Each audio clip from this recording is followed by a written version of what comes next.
የተባበሩት መንግስታት ድርጅት የተቋቋመበት 23ኛ ዓመት በዛሬው ዕለት በመላው ዓለም የሚከበር በመሆኑ በኢትዮጵያም በየዓመቱ ሲከበር የቆየው በዛሬው ዕለት ተከብሮ ይውላል።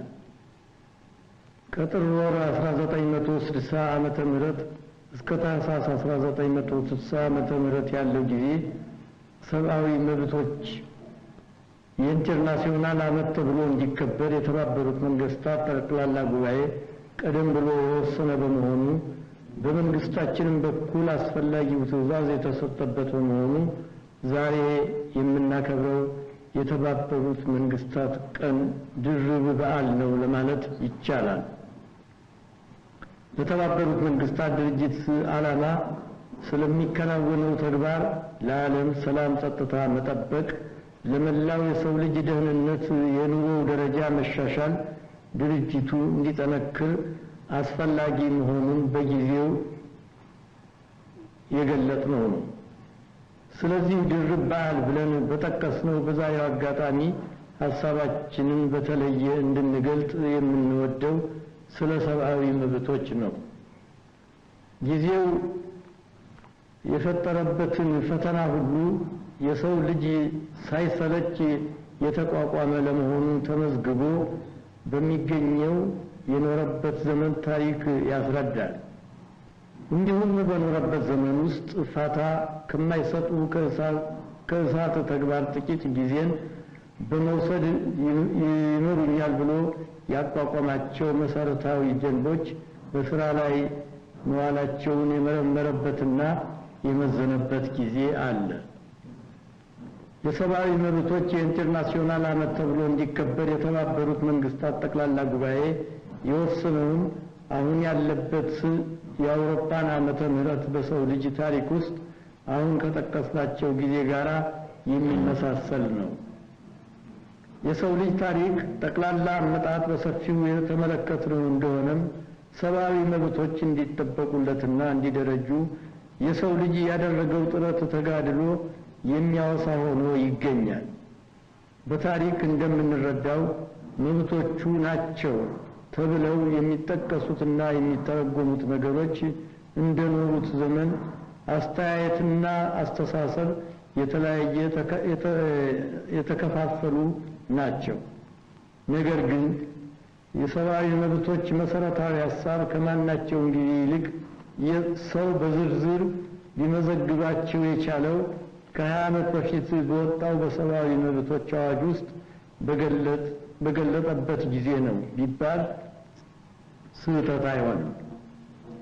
አሁን የጠቀስነውን አዋጅ የተባበሩት መንግስታት ጠቅላላ ጉባኤ ካሳለፈና ካወጀ 20 ዓመት ያለፈ ቢሆንም በዚህ አዋጅ ውስጥ ከተጠቀሱት ሰብአዊ መብቶች መካከል በዛሬው ጊዜ ስንቶቹ በመላው ዓለም በሚገባ ይከበራሉ፣ ያለመበላለጥም ይጠበቃሉ ብሎ ለመናገር ይቻላል።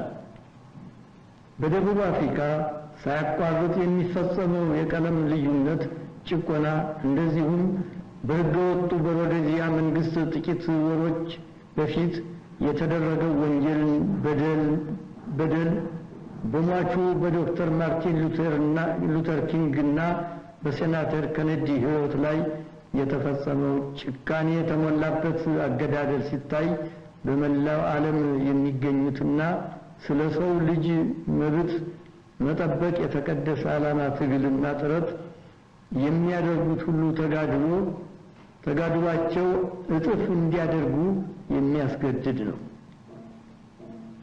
የሰብአዊ መብቶች አዋጅ መሰረታዊ ሐሳቦች ሰው ማንም ሊነጥቀውና ሊገፈው የማይቻል በሰብአዊ ክብር ተሸልሞ በእግዚአብሔር አምሳል የተፈጠረ ፍጥረት መሆኑን በመገንዘብ በማወቅ ላይ የተመሰረቱ ናቸው። ሰብአዊ ፍጥረት ሁሉ የአንድ ሰው ዘር ቤተሰብ መሆኑን መላው ዓለም የበለጠ እየተገነዘበው የሄደ ነገር ነው። ይህን ካወቅን ደግሞ የሰው ልጅ መሰረታዊ አንድነት ሊያድግና ሊደረጅ የሚችለው በነጻነት በፍትህና በዓለም ሰላም ላይ ሲመሰረት ብቻ መሆኑን ልንረዳ እንችላለን።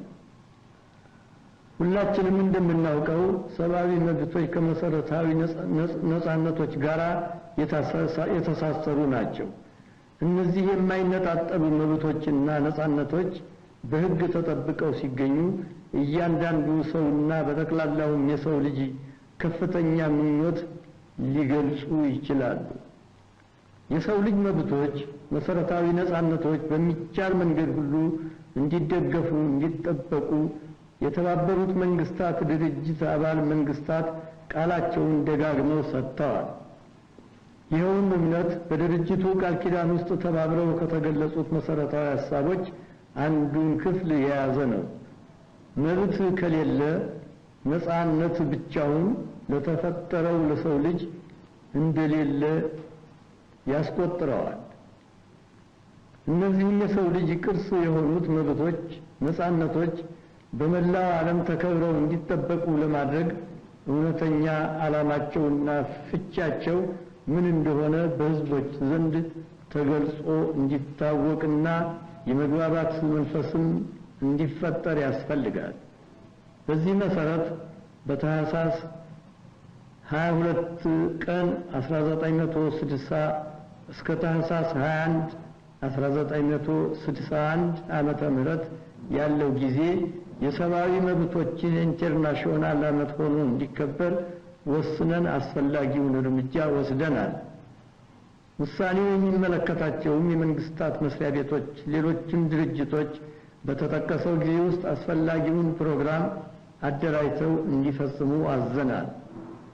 ለሰብአዊ መብቶች መስፋፋት አስቸጋሪ በሆነው አሁን በምንገኝበት ፈተና ጊዜ ውስጥ የሰው ልጅ እኩልነት በስራ እንዲገለጽ ሲጥሩ ሕይወታቸውን የሰዉት እንደነ ማርቲን ሉተር ኪንግ ያሉት ታላላቅ ሰዎችና ለዚሁ መብት የሚደክሙት ድርጅቶች በተለየ እንዲታሰቡና እንዲደገፉ ይገባል።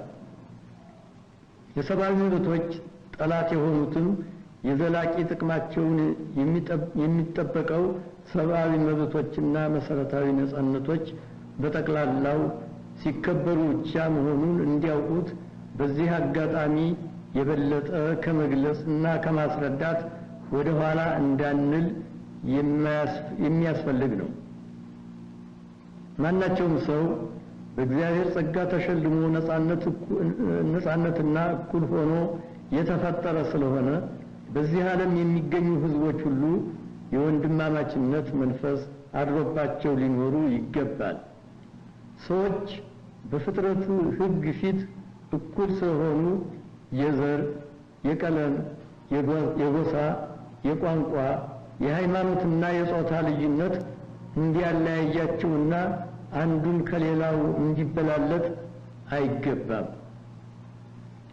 እነዚህ የጠቀስናቸው ሰብአዊ መብቶች፣ መሰረታዊ ነጻነቶች የንጉሠ ነገሥት መንግስት ግዛታችን ሕገ መንግስት የማዕዘን ድንጋዮች ናቸው ለማለት እንችላለን።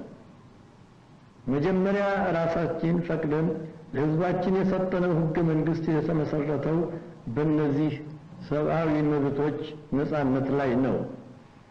ተሻሽሎ የወጣው ሕገ መንግስት ደግሞ የመጀመሪያውን ሕገ መንግስት ቋሚ መሰረቶች ሳይለቅ የኢትዮጵያን ሕዝብ ለሰብአዊ መብቶች መሰረታዊ ነጻነቶች የበለጠ አብራርቶና አጠንክሮ ይደነግጋል።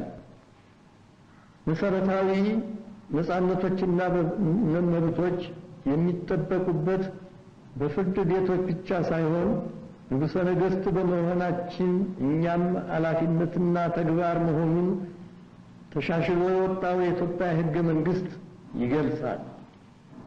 ለዚህ ሰብአዊ ኢንተርናሽናል ዓመት ተብሎ በመሰየም በመላው ዓለም ለሚከበረው መሰረታዊ ነጻነቶች ሐሳብ ምን ያህል ከፍ ያለ ቦታ እንደሰጠነውና ራሳችን እንደደከምንበት አሁን የገለጥነው ሊመሰክር ይችላል።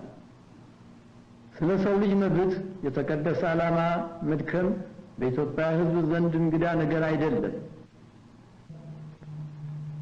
የሰብአዊ መብቶች ማግና ድል ሆኖ የሚገኘውን የቆየውን ነጻነቱን የኢትዮጵያን ሕዝብ ከፍ ባለ ቅናት ተጠብቆ የኖረ ነው። የተወደደ ሕዝባችን የእኛን ምሳሌ በመከተል እነዚህን የሰው ልጅ ቅርስ የሆኑትን መብቶች፣ ነጻነቶች ዓላማ በመረዳዳት በማክበራቸውን በመጠበቅ ለሰብአዊ መብቶች ኢንተርናሽናል ዓመት የታቀዱትን ልዩ ልዩ ፕሮግራሞች በመከታተል የበዓሉ አከባበር ተሳታፊ እንዲሆን እንለምናለን። በዛሬው ዕለት አጋጣሚ የተባበሩት መንግስታት ድርጅት በበለጠ እየጠነከረ እንዲሄድ በመንግስታት መካከል በየጊዜው የሚፈጠረው አለመግባባትና ግጭት በመልካም ጉርብትናና በመረዳዳት እንዲተኩ ጸብ፣ ግጭትና ጦርነት እስከ መጨረሻው ተወግደው በዚች ዓለም ላይ የዘለቄታ ዓለም እንዲሰፍን ሰብአዊ መብቶች ያለማበላለጥ እንዲጠበቁና የሰው ልጅ ደህንነት በበለጠ እንዲጠነክርና የኑሮው ደረጃ ተሻሽሎ ከእውነተኛው እኩልነት እንዲደርስ ሁሉን የማይሳነው አምላክ መላውን ዓለም መሪዎች እንዲረዳ እንለምነዋለን።